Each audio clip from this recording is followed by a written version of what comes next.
Hello बच्चों, let's read this question. This question says that select the statement which is not a cause of population growth. तो basically इस question में हमें population growth को लेके कुछ स्टेटमेंट्स दी गई हैं और हमें फाइंड आउट करना है कि पॉपुलेशन ग्रोथ का कौन सा कॉज नहीं है. Option A given is decline in death rate. Option be given is rapid increase in MMR that is maternal mortality rate and IMR that is infant mortality rate. Option C given is rapid decline in MMR and IMR and option D given is increase in the number of people in the reproductive age group. Right? अब अगर इस question के मैं की concept की बात करूं तो इस क्वेश्चन का जो की कॉन्सेप्ट है वो है population explosion. Let me right it over here. की कॉन्सेप्ट इज पॉपुलेशन एक्सप्लोजन. सबसे पहले हम देखेंगे कि पॉपुलेशन क्या होती है. तो एक पर्टिकुलर टाइम पर एक गिवन एरिया में एक स्पीशीज के कितने इंडिविजुअल्स प्रेजेंट है उसे हम पॉपुलेशन बोलते हैं. और पॉपुलेशन की यूनिट क्या हुई? तो पॉपुलेशन की जो यूनिट है वो है बेटा individuals. Right. So population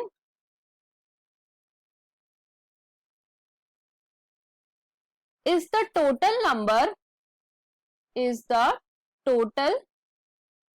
number of individuals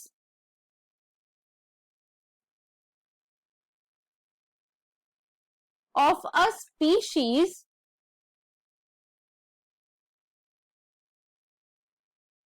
present in a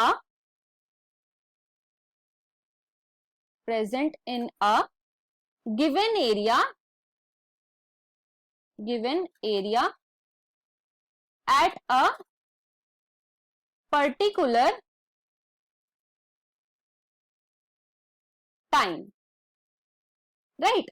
और पॉपुलेशन की यूनिट क्या हुई? तो पॉपुलेशन की यूनिट जो है वो है individuals.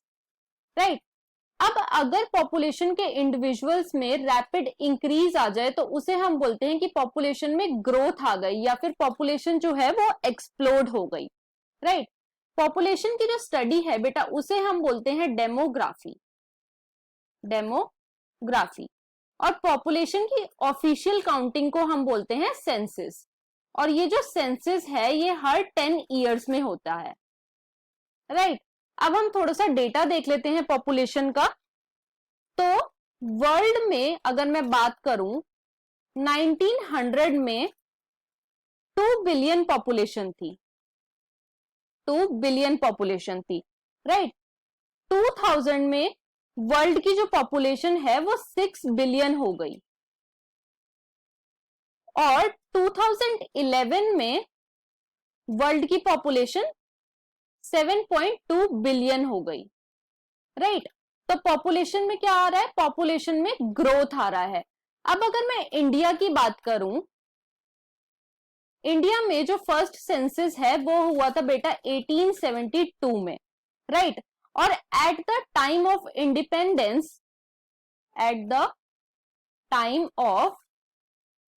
Independence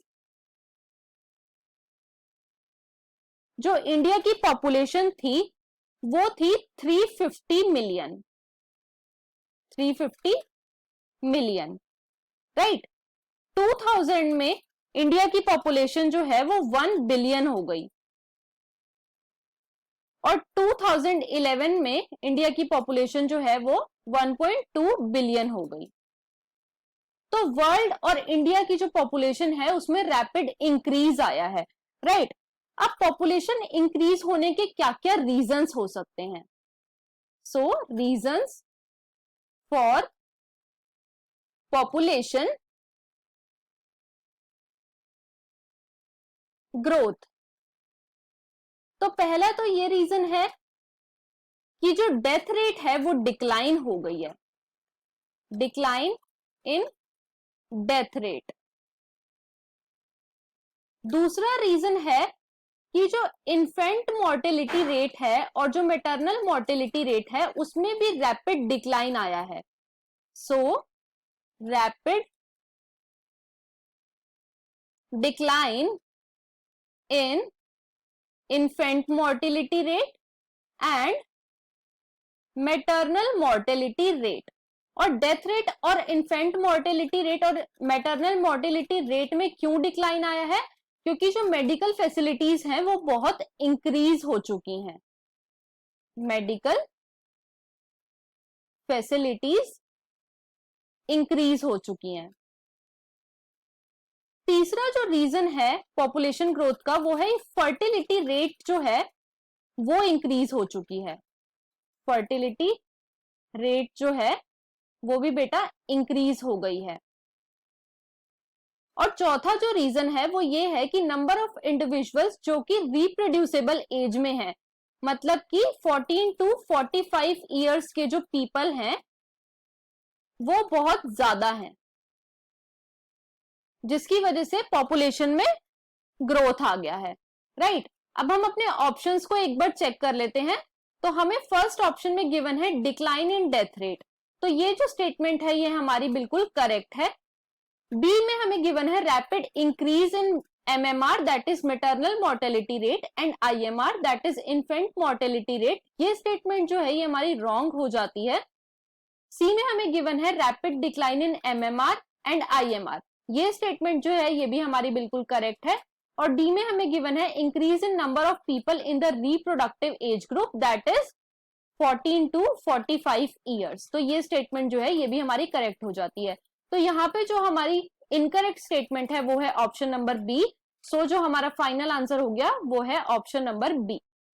so the final answer of this question is option number B. I hope you understood it well. Best of luck.